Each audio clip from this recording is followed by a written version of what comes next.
beautiful gifting that each person brings. And those are unique gifts that were put in us. And I believe that we were created for the time and place we're in because we're the best person to fill it when we use the gifts we've been given.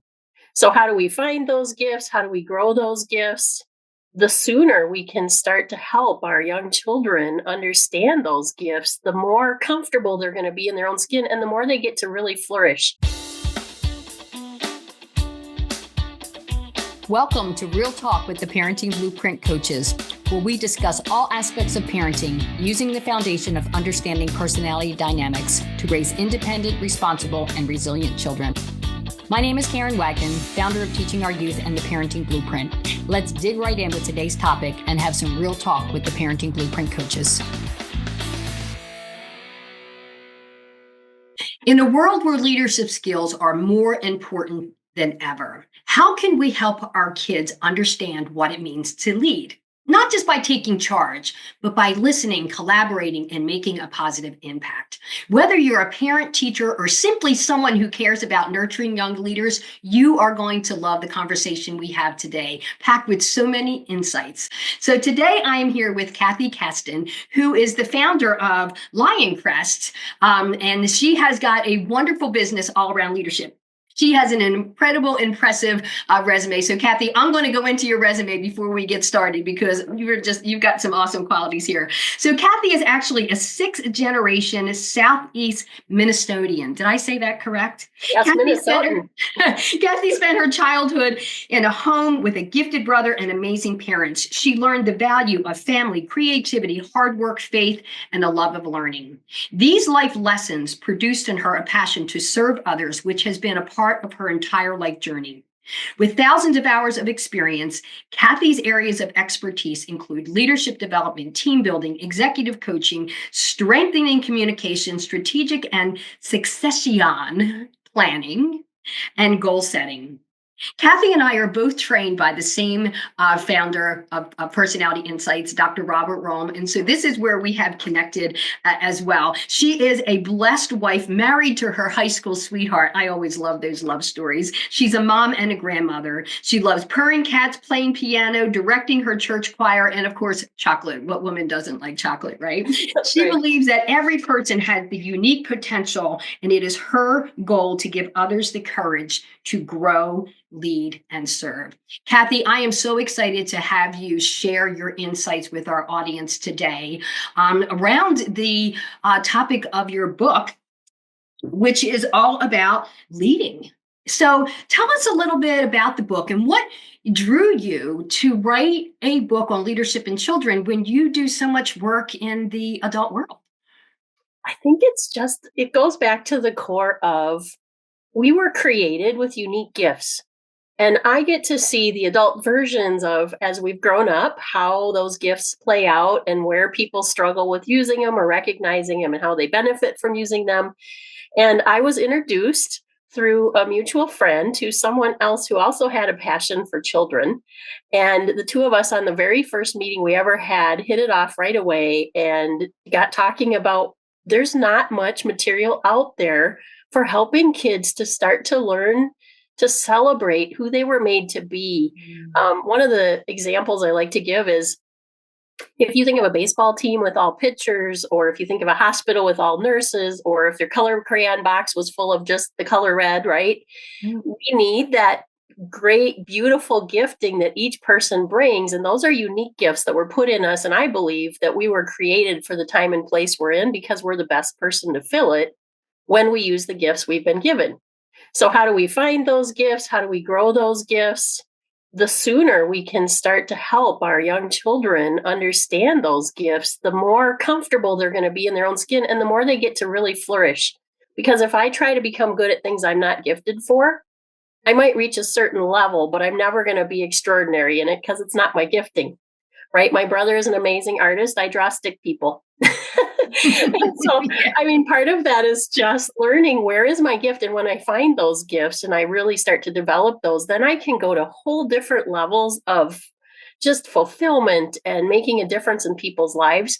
So this was a passion project to help parents and children to start to think about that at a much earlier age so they can develop and think about, how do I find those in my child? Because that's challenging. And we have a tendency to kind of lump children in a group all together and they have the same expectation for all of them. And maybe our chemists shouldn't be sitting on the football bench. And maybe our sports people shouldn't be, not that we can't give them extra things, but are we giving them time to really grow and shine in the gifts they have? With the gifts they have. So that was kind of what started it. I didn't see much out on the market at all for young people.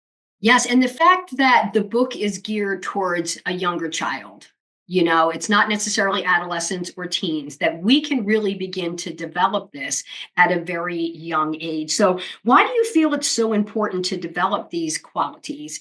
Even when I'm talking, we're looking at 3 to 5, 7 years old. I mean, in the book, the ages that parents can begin to introduce this. Why do you feel that's so important, even at that very young age, to begin to introduce this? Yeah, that's a great question. I think it has to do with giving them time in a nurturing, loving environment to grow the skills. It's really like teaching a child to ride a bike or to learn to walk, right? You go through all these nurturing cycles. How do we pour into them, encourage them, support them, expose them to opportunities that fit the personality style they have? And I would even back that up farther, Karen, and say, when we parent, and I wish I had known what we know from Dr. Rome when I was a parent with a young child. I parented, and if I'd have had 10 children, I probably would have parented them all the same. Understanding where your child's giftings are not only helps them to flourish, but it also really changes how you approach helping them to flourish. Because if I have a child who's quiet and thoughtful and reflective, and that's one of their great giftings, they take time to work through things before they come, then providing them with books and a quiet room to read in can be really powerful for them.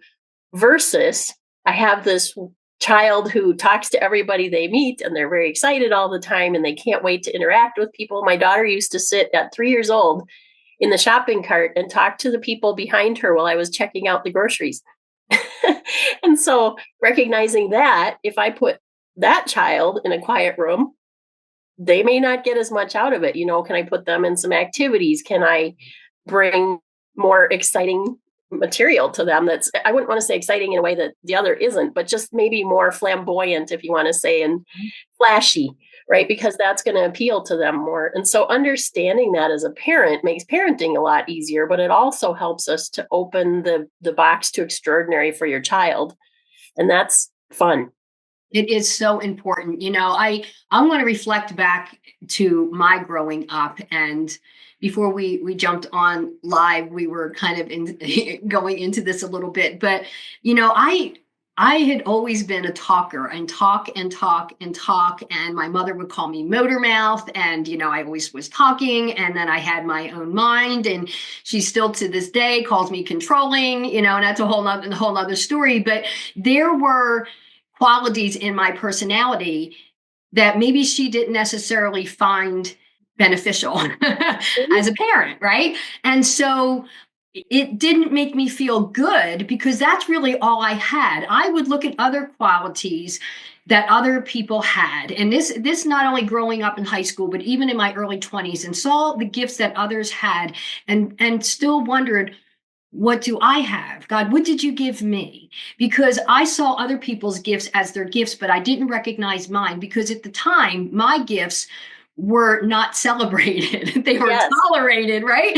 And so it made me question who I was and how I could serve. Now, when I was introduced to the human behavior model, as you and I both were, and then I saw where my strengths were, and that truly was how God wired me, and now how can I serve with those gifts? It really did help me be more comfortable in my skin. But growing up, I was not led to believe that they were good things to have, right? And so as we're going into this, it is important to begin to develop them. And I see that in my children, I'm sure you did in yours, that now that I understood the model, that each of my kids had different strengths that we can, as you say, and we do this with the parenting blueprint as well, is how can you encourage those strengths, not look at the weaknesses, but let's find those strengths and let's salt those oats and develop those strengths, whatever they may be, even if they're different than ours.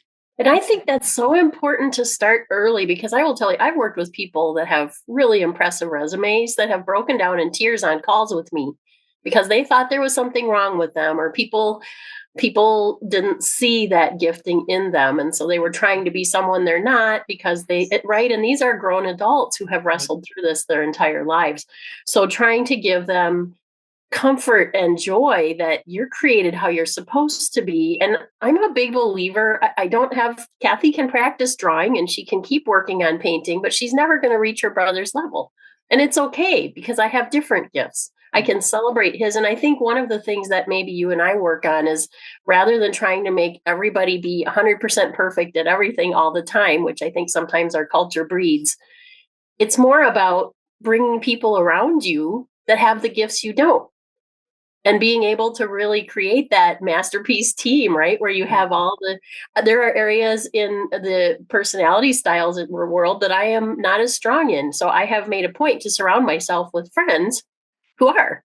And then I can call them and say, hey, help me out with this because I'm not seeing this the way I know you would. Give me some perspective. And being okay with that. And that's some of the stuff that you get into with the book. And I just took a few notes, like, you introduce this in what do leaders do and why do they do it? And just a few of the things that you touch base on as you go through reading this book with your child. It's about helping others, being curious, having patience and listening. That was not one of my virtues, okay? Being careful with money, building trust, being a detective and searching for facts, developing your manners. As you just alluded to it as well, teams, working together with others, admitting your mistakes, and that as kids, they truly can become leaders in their own right. And so for parents who are listening and are wanting to be able to cultivate and develop leadership in their kids, what are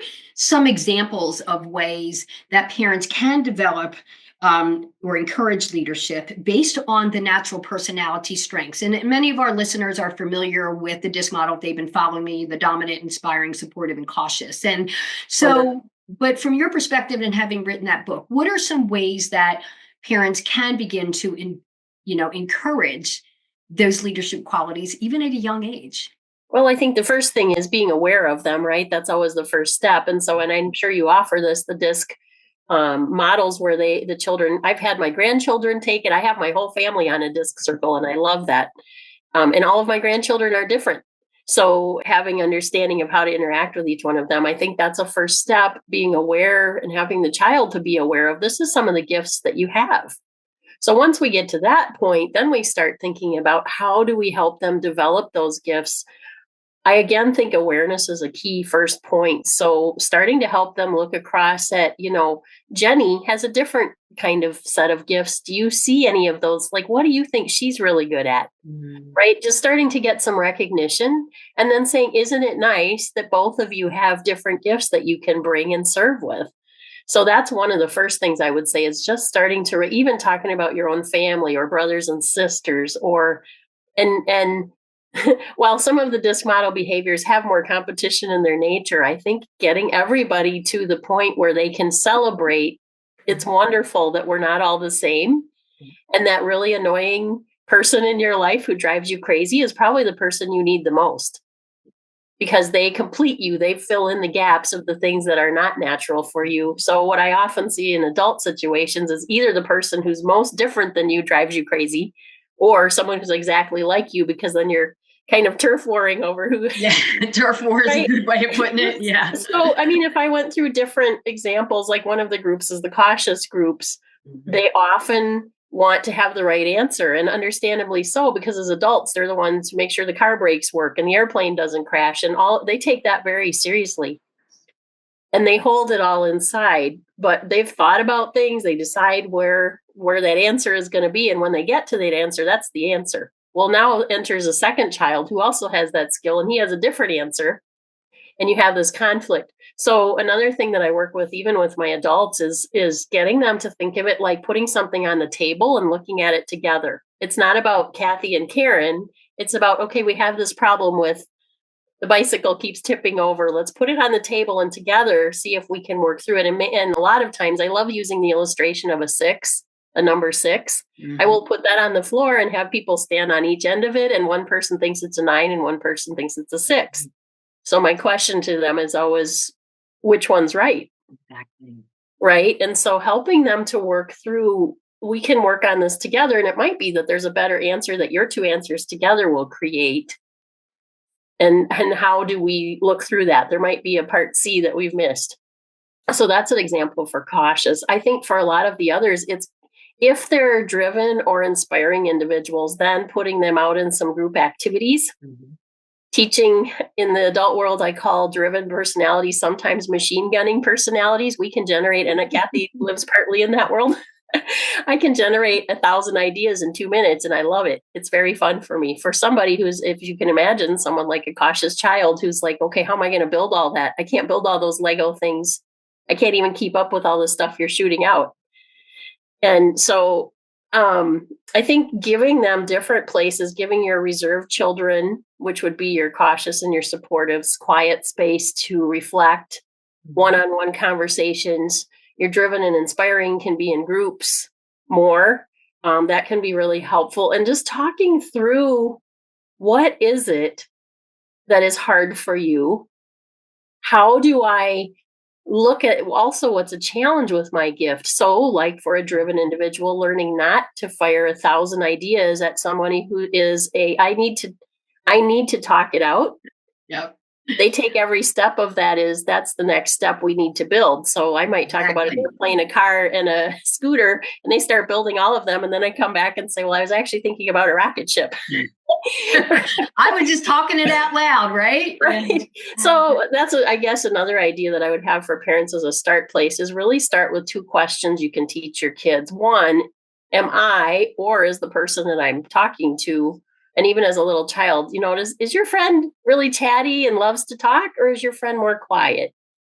Are you that way? Because that starts to help us figure out, and help them to think about maybe you could ask them, so if you're really outgoing and Susie's more quiet, what do you think she might like as a way to play together?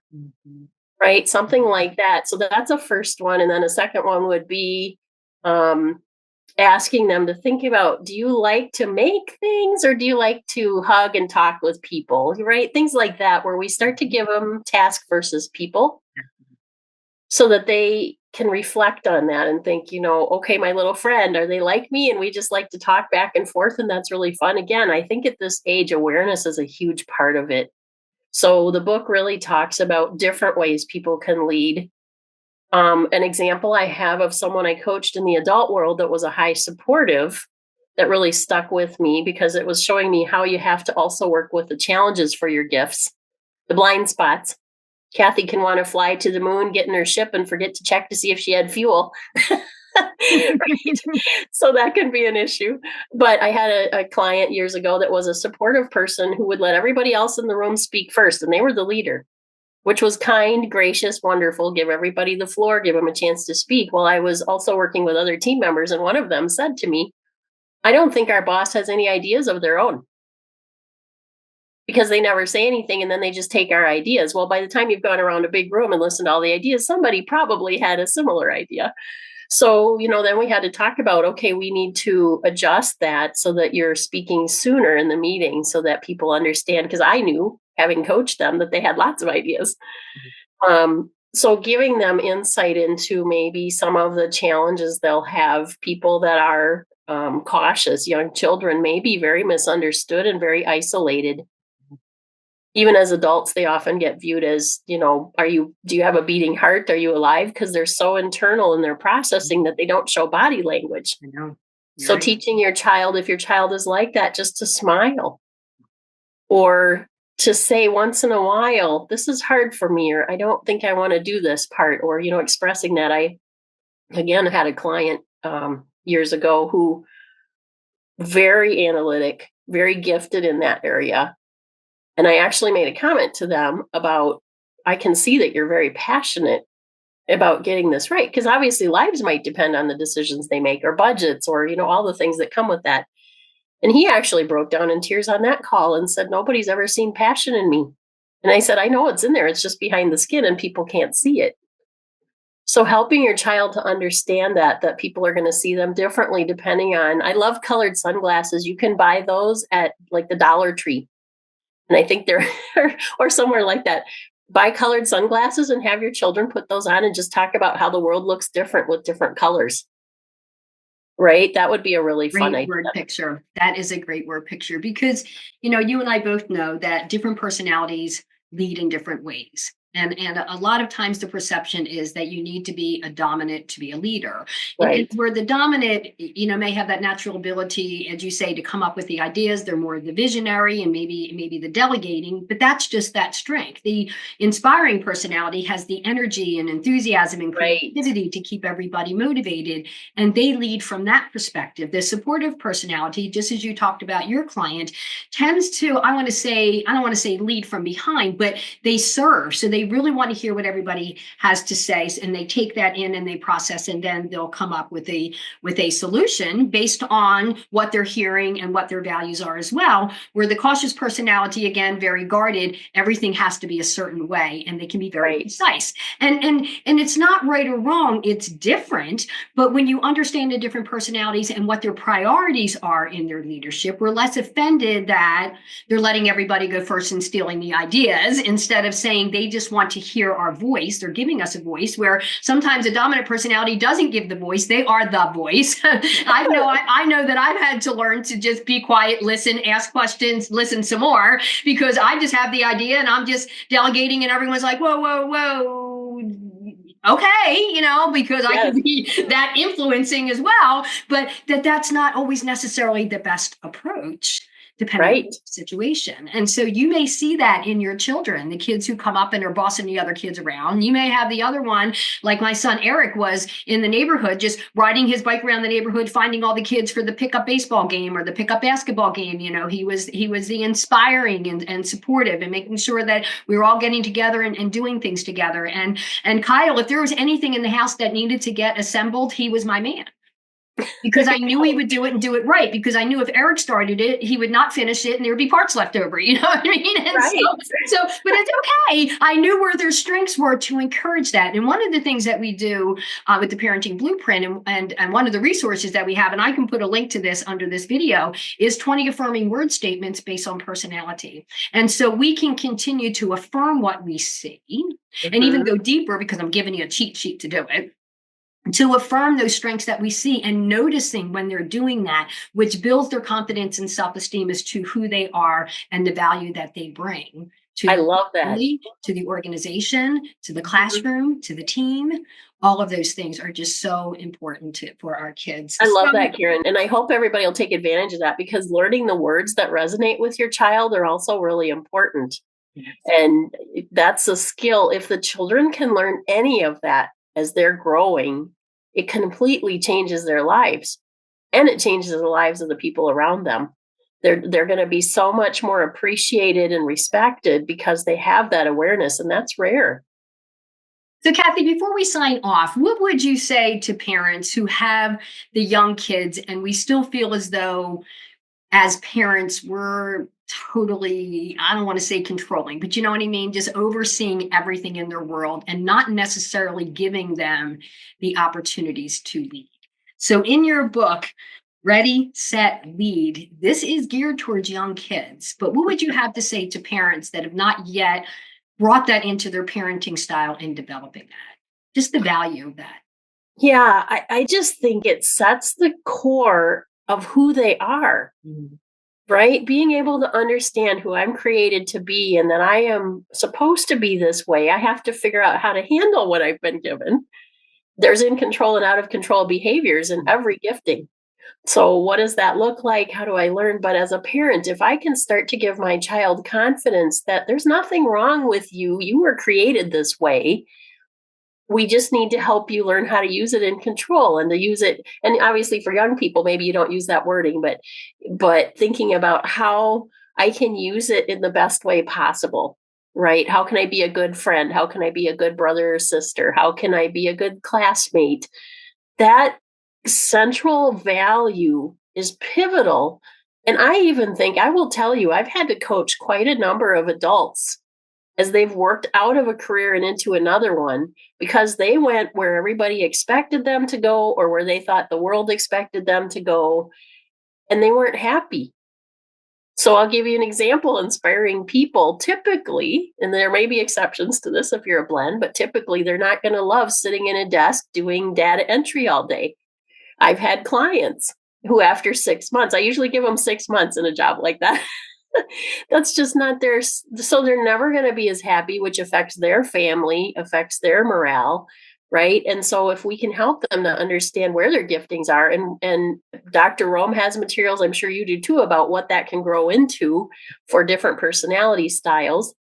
Now we've given them some options, or maybe we even, as they get older, let them shadow with some people that might have skill sets like theirs, so that they have a chance to be who they were meant to be on a whole different level. They'll be happier. They'll make a bigger difference in culture. Mm-hmm. It's just a beautiful benefit. So it is work, but I actually think as parents embrace the idea of it, it also improves your family, because you can start to connect with your own children better, and you start to realize they're not trying to drive me crazy all the time. Maybe sometimes, but most of the time it's because this gift is trying to get out and they don't know what to do with it, right? Just like when you're trying to learn to walk. And so helping them to understand that, I guess, is, I think, core to understanding who we were created to be as much as we can as humans. And it's value in appreciating that diversity. And in coaching the families, I want them to look at their children as to understand when they're coaching their children for career choices or school. Again, so many families have a set track that they want for their kids without becoming a student of their child. They want their child to become a student of their expectations. And and I'm sure you've coached people where that doesn't necessarily end well. But when our kids understand their personality and their strengths, what comes natural, what is easy for them, and because it's just who they are, and then understand their passion. And I'm saying passion, like what is an industry that they are just drawn to, that they will find their purpose. How can I serve in an industry, whether it's healthcare, education, or sports? I don't care what it is. But you don't need to be the player, but you could be stats. You could be coach, you know what I mean? Like if you're into sports or in medicine, like how can we help guide our kids? Personality, passion, find purpose. They're all wired for a purpose that the Lord has given us, if I can say that, okay? Yes. And our goal is to help them unfold that and develop that and give them opportunities to explore what that looks like. And it's not as scary as it sounds, Karen. I was thinking, we were talking about this a little earlier, but I was thinking about my grandkids. One of them loves to organize all the little toy animals into family groups. Yeah. Guess what? In her disc, she's a high supportive. Right? In the family group. Yeah. Right? And I've got another one, the cautious one, is constantly reading science books and can tell you all the animals and where they live and whether they're going to be, right? And even for little children, we'll see that. Are they going to colored blocks? Do they like to listen to music? Do they like to snuggle and hug all over you? Versus, nope, they just want to be in their corner playing their quiet game by themselves. Like, those are little things we can start to look at right away, that they can be 2 years old and we can start to see that. I think maybe even sooner. Wow. So thinking about, what am I seeing? What am I observing in my child? How are they, like you said, when they're happy, when they're comfortable, are they singing? Are they drawing? Are they running? Are they, resting? Like, what does that look like for them? Are they, when they play, what is it, building things with instructions? Is it, do they want pictures, or nope, don't show me that little picture book. I want to go build it myself. Right. And I do tell parents with the littles to observe the play, because that's where you'll start to see unfold. Yes. I had done a parenting workshop at an elementary school. This was many years ago in Detroit. And I had mom come to me afterwards thinking there was something wrong with her daughter, who was probably just 4 or 5. And I said, well, what are some of the behaviors you're experiencing? She says, well, she never wants to go to the park. She just wants to stay and do puzzles and read books. So I asked her, what personality do you feel that you are. And she was inspiring. And I said, so what personality do you think she is? And it was cautious. So in parenting a polar opposite, the mom is feeling as though there's something wrong with my child because she doesn't want to go to the park and play and be out with people. So can you see how you're already breaking the spirit of a child because you don't understand how to encourage and support getting her more books, getting her more facts? Because I've got a grandson, the same thing. He knows more about animals than anybody in the world should need to know, but he's a data hound. You know what I mean? Yeah. It's the flip cards, it's all the big books. And I love that. I don't know half the stuff. And he's only 7, you know? I mean, Yeah. I probably don't even know a quarter of what he knows because that's what he's interested in. Right. Feed the Right. dream, right? So parents, I hope you had not, really enjoyed this time with Kathy. I'm so happy to have had you on here, Kathy, with your talent and the way that you encourage in your leadership style, to have taken the opportunity to say, but leadership can start at a very young age. And parents, we can be the teachers to begin to cultivate that. I just think it's just such a valuable thing that we can bring to family to begin to do that. So Kathy, where is the best place for folks to find your book? You can find it on Amazon. I've got it in hardcover. It's on an audiobook option, and there's a Kindle version. So those are all on Amazon. I guess this is what it looks like. I don't know if you can see that. Yes, I can. And I will be putting Okay. the link in the description to Amazon to be able to get that. And if you'd like to grab that book, I think it'd be wonderful. Begin to read that to your kids, talk about the different strengths that they have. And even if you want more information on the personality assessments, I'll provide that link with this under this particular episode as well, because it is so enlightening to do an assessment with your child and be able to help them understand their personality. Because obviously in the assessments, there are 3 parts of that assessment. The first part is for the child to really learn about themselves, the wonderful traits that they have. Then there's a section for the parents to understand, how do I parent this personality? And the third section is for educators and how they can better support and enrich them in the classroom. It is an incredible resource that we have to offer here at the Parenting Blueprint. So I will provide that link as well. Kathy, thank you so much for sharing with our audience this week. I so appreciate you. Any last things you want to say before we sign off?